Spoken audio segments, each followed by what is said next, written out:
تاجدار ختم نبوت تشریف لاتے ہیں اور اپنے خیالات کا اظہار فرماتے ہیں۔ بسم اللہ الرحمن الرحیم۔ صدحہ شکر گزار ہیں، اللہ نے موقع دیا ہے کہ اس مسجد میں جب سے مسجد ہم بنا رہے تھے یہ پہلی محفل پاک ہے۔ ہم چونکہ وہ دیکھنے ہوتے ہیں معاملات کہ چلے مسجد کا یہ کام بھی ہو جائے، مسجد کا یہ کام بھی ہو جائے، پھر محفلوں کی طرف آتے ہیں، تو یہ میرے مکرم و محترم بھائی محمد عباس بھائی نے یہ کوشش کرتے ہر سال محفل کرواتے ہیں۔ یہ بھی ان کی اچھی کوشش ہے کہ انہوں نے کہا باہر کروانے کی بجائے ہم مسجد میں محفل کروا لیتے ہیں۔ الحمدللہ الحمدللہ۔ میرے مسلک کے نقیب و خطیب اہل سنت بھائی محمد عباس قادری، میری دائیں جانب جناب حضرت علامہ مولانا محمد کاشف رضوی صاحب تشریف فرما، حافظ ارشد صاحب، حافظ سلمان صاحب، عظیم باجوہ صاحب، افضل فوجی صاحب، نورانی صاحب ماشاءاللہ، مبشر بھائی دے مبشر باجوہ صاحب دے صاحبزادہ جناب مزمل بھائی نے، انصر بھائی چوینڈے تو فلورے تو، اللہ تمامی احباب کا آنا قبول فرمائے۔ جن کے نام لیے ہیں ضروری نہیں تھا، اللہ رسول کی بارگاہ اللہ بھی جانتا ہے، اللہ کی عطا سے اللہ کے حبیب بھی جانتا ہے۔ دو مختلف طبقات اب دو نہیں رہے،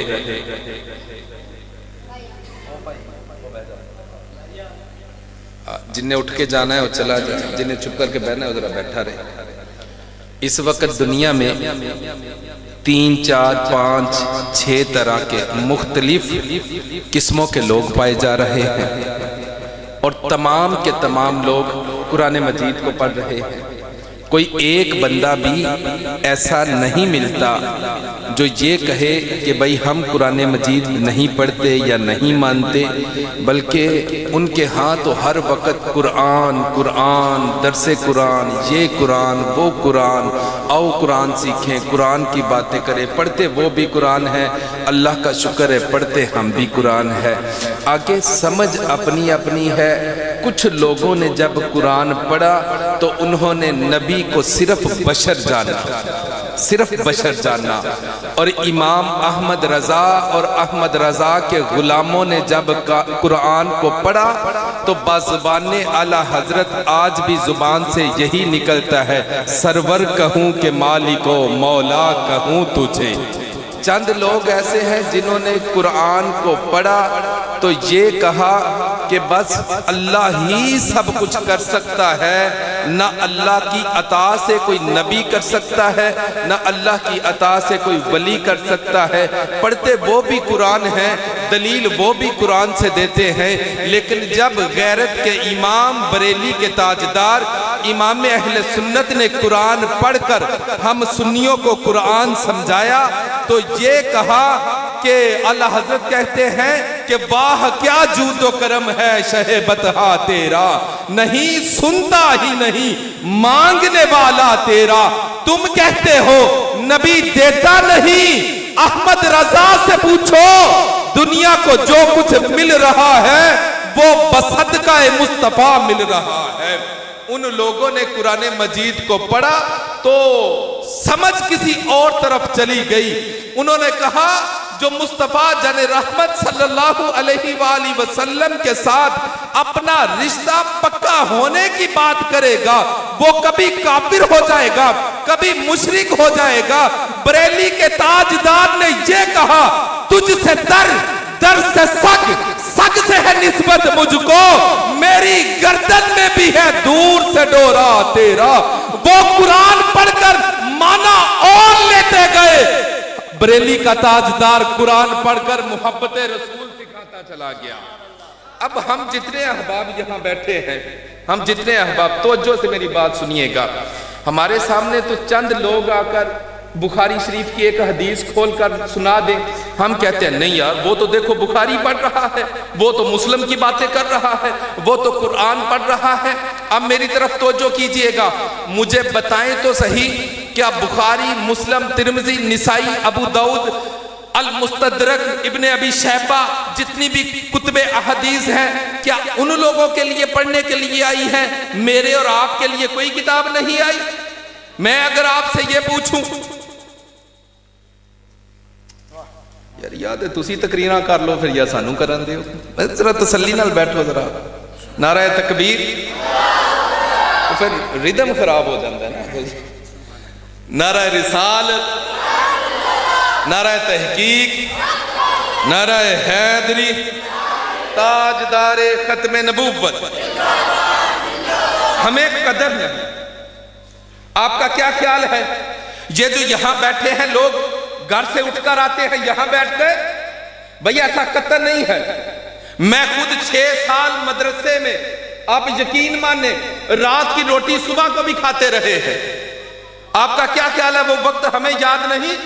آج بھی بے شمار مدارس ایسے موجود ہیں جہاں پہ پڑھنے والے طالب علم جو ہیں کل کے ہمارے عالم دین ہیں، لیکن جا کر دیکھیں سردیوں میں پہننے کے لیے ان کے پاس لباس موجود نہیں، لیکن پھر بھی وہ ٹوٹی ہوئی چٹائی پر بیٹھ کر ان کی زبانوں پر ایک کلمہ جاری ہوتا ہے، یا وہ قرآن پڑھتے نظر آتے ہیں یا کالا کالا رسول اللہ کہتے ہوئے نظر آتے ہیں۔ ہمیں احساس کرنا ہے، بس ہم احساس کب کریں گے؟ جب ٹک ٹاک سے نکلیں گے۔ احساس تب ہوگا جب فیس بک سے نکلیں گے۔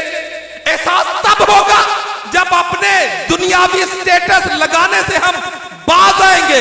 یاد رکھنا اگر نوجوان نسل اس کام سے باز نہ آئی وہ وقت دور نہیں جب ہر گھر سے نہ کوئی قرآن پڑھنے والا نکلے گا نہ کوئی حدیث پڑھنے والا نکلے گا، بلکہ ہر گھر سے ٹک ٹاک، فیس بک، یوٹیوب چلانے والے تو نکلیں گے، لیکن اللہ رسول کا نام لینے والا کوئی نہیں نکلے گا۔ آپ سمجھتے ہیں کہ ہم نے ایک محفل میں حصہ لے لیا، ایک محفل سن لی ہے، ہم نے قرآن کی چند آیتیں پڑھ لی ہیں، ایک تو حدیث بھی یاد کر لی ہے، ہم نے میلاد النبی کا جلسہ بھی کروا دیا ہے، محرم الحرام کا جلسہ بھی کروا دیا ہے، ماہ رمضان کے 30 روزے رکھ لیے اور دین کا حق ادا کر دیا ہے۔ نہ اتنا ظلم نہ کرے، ایسا نہ کرے۔ دین کا حق تو ان لوگوں نے ادا کیا تھا۔ امیر حمزہ کا جسم پڑا ہے، مسلح کر دیا گیا، امیر حمزہ ہے جن کا ناک کاٹ دیا گیا، بازو الگ کر دیے گئے، ٹانگیں الگ کر دیے گئے، جسم کے ٹکڑے کر دیے گئے، پھر بھی وہ کلمہ جو حضور نے سکھایا تھا وہ کلمہ زبان حق پر جاری رہا۔ ہم دین کا کام کرتے ہیں، یہاں تو جو دین کا کام کرنے کے لیے آتا ہے ہم اس کی ٹانگیں کھینچنے کے لیے تیار ہو جاتے ہیں۔ بھائی یہ دین کا کام نہیں ہے۔ جب ہم نے دین کا کام کرنا ہے تو پھر ہمیں کچھ نہ کچھ مشکلیں بھی سہنی پڑیں گی، اور پھر ایسا بھی نہیں۔ اقبال کہتا ہے اسلام تو ویسے تو بڑا آسان ہے، بڑا آسان ہے، لیکن اگر اس پر ہم عمل کریں، اس پر ہم چلنے کی کوشش کریں تو پھر چند مشکلیں بھی آتی ہیں۔ اقبال کہتا ہے شہادت گہے الفت میں قدم رکھنا لوگ آسان سمجھتے ہیں مسلمان ہونا، ہم مسلمان زبانی کلامی ہیں۔ اب میں کئی دفعہ جمعہ میں یہ بات کہی، نام ہو محمد علی، نام ہو محمد علی، اور واٹس ایپ کے سٹیٹس پہ نرگس کا گانا چل رہا ہو، شرم نہیں آتی تم کو؟ تمہاری فیس بک پہ تمہارا نام محمد افضل لکھا ہو، افضل احمد لکھا ہو، محمد اکرم لکھا ہو، محمد یونس لکھا ہو، محمد عباس لکھا ہو، محمد علی لکھا ہو، اور فیس بک پر تم انڈیا کے گانے چلاتے ہو۔ وہ انڈیا میں بیٹھے اور مغرب کے یہودی وہاں بیٹھے دیکھ کر خوش ہوتے ہوں گے کہ دیکھو نام محمد عباس اور محمد علی نام یہ ہے، کام دیکھو انڈیا میں گانے لگا کر بیٹھے ہیں۔ نکل آؤ باہر اس سے، قدر کر لو، اللہ نے وقت دیا ہے، قدر کر لو، وقت دیا ہے اللہ نے۔ جو آج میں یہ کام کر رہا ہوں زندگی کے 42ویں سال میں ہوں، میں یہ اگر کرنا چاہتا تو میں 25 سال کی عمر میں کر سکتا تھا، میں 30 سال کی عمر میں کر سکتا تھا۔ میں اپنی مثال دے رہا ہوں۔ لوگوں، میرے والد آج میرے سر پر نہیں، لیکن وہ کہا کرتے تھے کہ میرا دل کرتا ہے تو تقریر کرے اور میں سامنے بیٹھ کر سنوں۔ لیکن آج وہ وقت نہیں ہے. آج والد کا سایہ اٹھ گیا. آپ کے جن کے والد زندہ ہے قدر کریں ان کی، لیکن کب قدر ہوگی؟ اس سے جان چھوٹے گی. جس کی ماں زندہ ہے اس کی قدر کرے. قدر کرنے کے لیے ہرگز ایسا نہ ہو بیٹھے تو ماں کے پاس ہو، بیٹھے تو باپ کے پاس ہو، بڑے بھائی کے پاس ہو، بڑی بہن کے پاس ہو، تایا کے پاس ہو، چچا کے پاس ہو، ماموں کے پاس ہو، قریبی رشتہ داروں کے پاس بیٹھے ہو، اور مگن کہاں ہو؟ جو پاس بیٹھے وہ نظر نہیں آ رہا، جو کوسوں دور ہے اس سے چیٹنگ کرتے ہو. اور یہ جب وقت گزر گیا، آپ یقین کریں والدین کہ جو ہم پر احسان ہے، بات کسی اور طرف نہ نکل جائے. ہم تو کسی ہوٹل میں کھانا کھانے جائیں تو وہاں ویٹر جو ہوتا ہے وہ 10 منٹ کے لیے 20 منٹ کے لیے ہماری خدمت کرتا ہے. ہم بطور انعام بطور ٹپ اس کو 20-50-100 روپیہ دے کر آتے ہیں. جو بندہ چند منٹ ہماری خدمت کرے ہم اس کو انعام دیتے ہیں. کبھی سوچا ہے ماں اور باپ نے ہماری آج تک خدمت کتنی کی ہے؟ کبھی سوچا ہے؟ میں آپ سے اگر پوچھوں ماں باپ کو کبھی کوئی تحفہ دیا؟ ماں باپ کے پاس کبھی اس درد سے بیٹھے؟ حالانکہ حضور علیہ السلام فرماتے ہیں تم ادھر ادھر دعائیں قبول کرنے کے لیے جاؤ ہی نہ. دعوت الوالدی لوالدہ، ابے کی دعا اس کے بچوں کے لیے رب فوراً قبول کر لیا کرتا ہے. جن کے والدین زندہ ہیں اب ان کی قدر کریں. جن کے والدین اس دنیا سے چلے گئے ہیں وہ ان کے لیے دعا کریں. ہمیں کیا کرنا ہے؟ ہمیں ہر مغرب کی اس چال کو ناکام بناتے ہوئے مصطفیٰ جن رحمت کی غلامی کا پٹا اپنے گلے میں ڈال کر ہمیں بتانا ہے ہم نام کے بھی مسلمان ہیں، کردار کے بھی مسلمان ہیں. ہمارا کردار کیا ہو؟ مجھے جو وقت ہے میں نے اپنے وقت میں اپنی بات کو بھی ختم کرنا ہے. کردار کیسا ہو؟ دنیا اہل سنت کے ایک عظیم محدث گزرے ہیں، ان کا نام ہے حضرت سیدنا امام احمد بن حنبل. امام احمد بن حنبل رحمت اللہ علیہ کے پاس 2 بچیاں آتی ہیں. آ کر کہتی ہیں امام صاحب ایک مسئلہ پوچھنا ہے. امام صاحب مجھے کم از کم 6 سال ہو گئے یہاں جمعہ پڑھاتے ہوئے، 1 یا 2 بندوں کے علاوہ آج تک میرے پاس کوئی مسئلہ پوچھنے نہیں آیا. وہاں علم کی قدر ہے، یہاں سب کچھ ہو وہاں قدر کوئی نہیں. یہ نوجوان نسل جس نے جو ہمارا مستقبل کا سب کچھ ہے، آج اگر کوئی رافضی بن جائے تو آپ کا کیا ہے؟ کوئی خارجی بن جائے آپ کا کیا ہے؟ کوئی مرزائیوں کے ساتھ یاری لگا لے تو آپ کا کیا جائے گا؟ قیامت کے دن علماء سے بھی پوچھا جائے گا بتاؤ تم نے ممبر و محراب سے ایسی تربیت کیوں نہ کی؟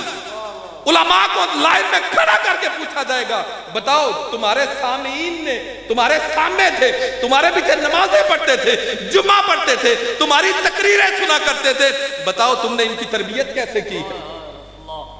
آپ کو نہیں پتا جس علاقے میں ہم رہتے ہیں ہمارے چاروں طرف رافضی بھی ہیں، خارجی بھی ہیں، اور سب سے زیادہ ہماری اس علاقے میں جو دندناتے پھر رہے ہیں وہ مرزائی ہیں.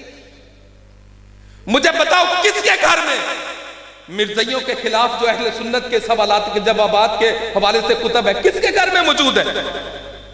کس کے گھر میں بہار شریعت پڑھی ہو مسائل جاننے کے لیے؟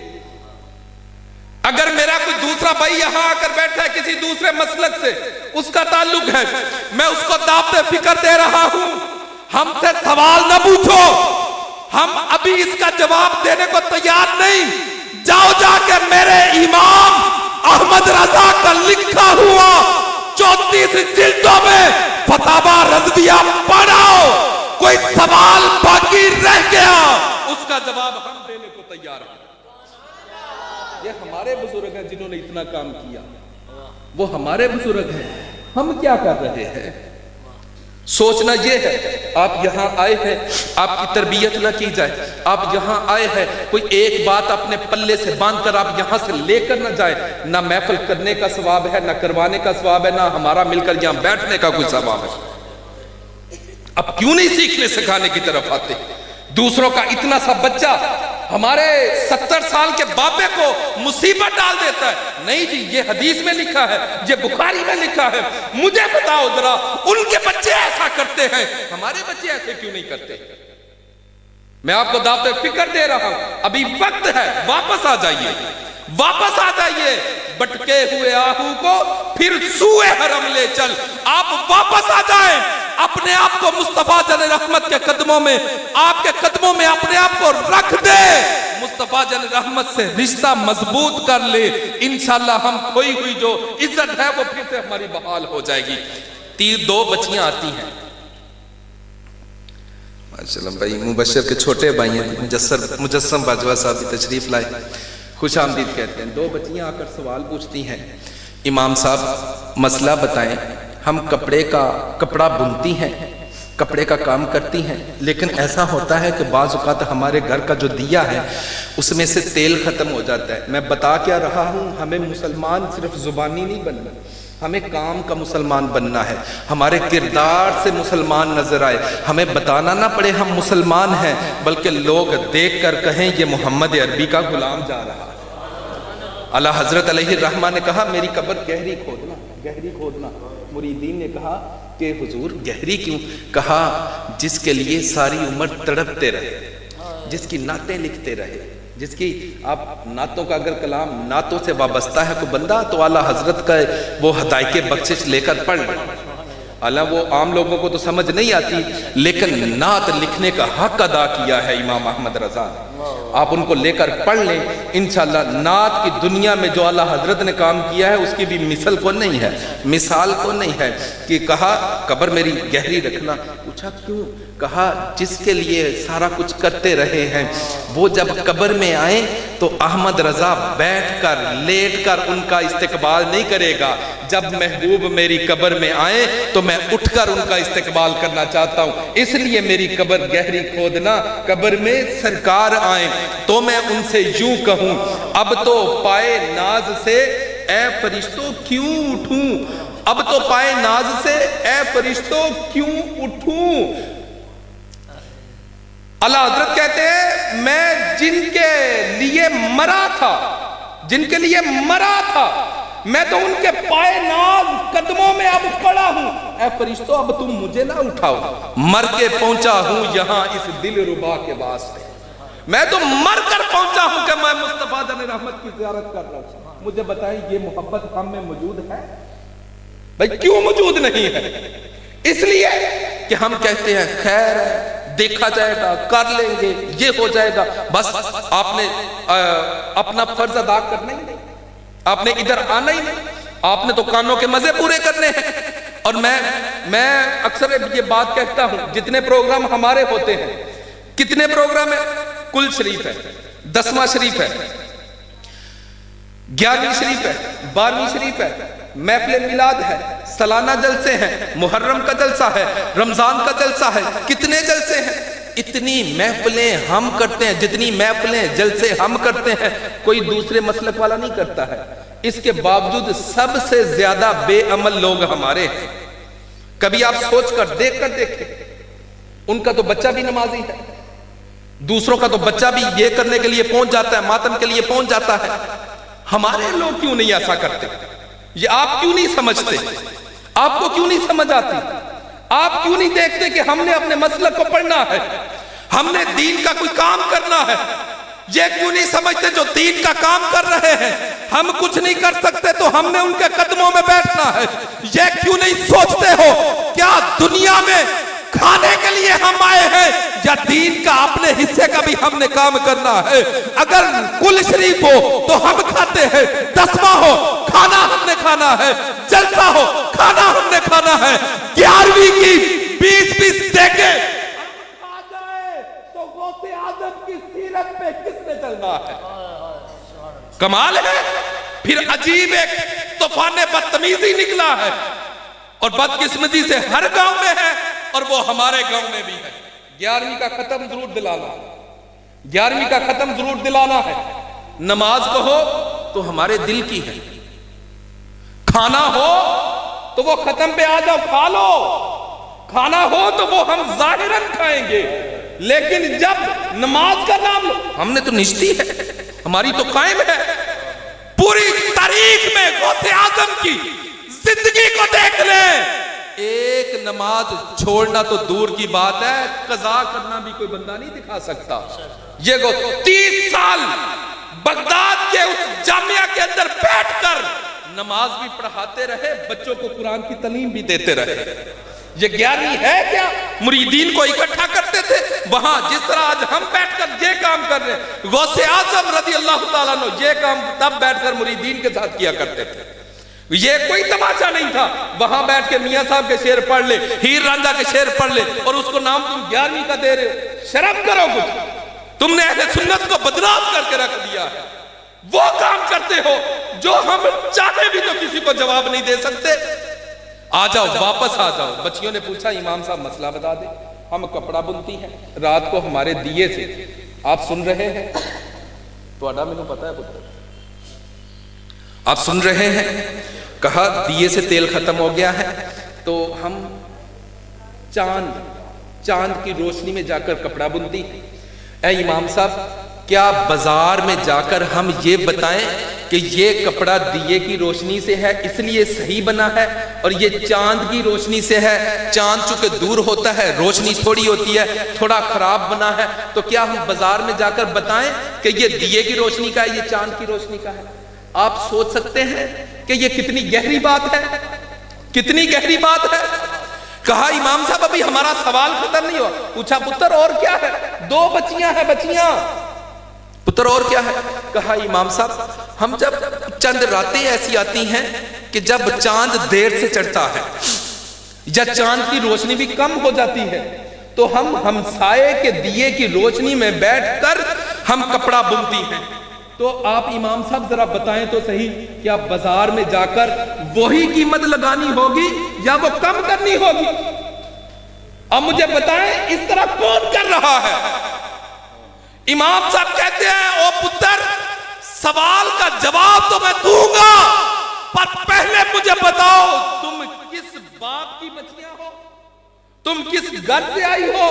بچیوں نے کہا اے ہمارے امام، ہم بشرے حافی کے گھر کی بچیاں ہیں، ہم بشرے حافی کے گھر سے آئی ہیں. بشرے حافی کون ہے؟ اس وقت کا کامل ولی ہے. ولی کے گھر کی بچیاں کپڑا بن رہی ہیں، کپڑا بن کر اپنا کاروبار کر رہی ہیں، گھر کا کاروبار چلا رہی ہے، گھر کا خرچہ چلا رہی ہیں. آج کے پیر صاحب ایسا کیوں نہیں کرتے جی؟ ان کے ساتھ کون سا ایسا کام ہے؟ آپ پیر ضرور پکڑے، پیر ضرور پکڑے، پیروں کے ہاتھ پیر ضرور چومیں، لیکن اس پیر کے جس کی زبان پر یا قرآن ہو یا حدیث کے کلمات ہو، اس کا ظاہر بھی شریعت کا پابند ہو، اس کا باطن بھی شریعت کا پابند ہو. میں آخری جملہ کہہ رہا ہوں، اے نوجوانان اہل سنت، اپنے آپ کو سنبھالیے. ابھی ہم دوسرے لوگوں سے بہت پیچھے ہیں، ہم نے بہت کام کرنا ہے. اپنے آپ کو سنبھالیے، اپنی فضول کی جو آپ وقت ضائع کر رہے ہیں اس کو ختم کر کے آ جائیں قرآن و سنت کی طرف. اپنے گھر میں کنز ایمان لائیں، بہار شریعت لائیں، جال حق لائیں، فتاوی رضویہ لائیں، علامہ غلام رسول سعیدی رحمت اللہ علیہ کے لکھا ہوا قرآن کی تفسیر تبیان القرآن لے کر آئیں، شرح صحیح بخاری لے کر آئیں، شرح مسلم لے کر آئیں. یہ کتابیں اپنے گھر میں رکھیں. اور ایک اور بات، دعوت اسلامی کے مکتبے میں چلے جائیں، وہاں باقی کتب سے دیگر کتابیں سستی مل جاتی ہیں. مدنی پنصورہ اپنے گھر میں رکھیں، اسلامی نصاب اپنے گھر میں رکھیں، خود پڑھیں، گھر والوں کو پڑھائیں، دوستوں کو تحفے میں دیتے چلے جائیں. صلاۃ و سلام علیکہ یا سیدی یا رسول.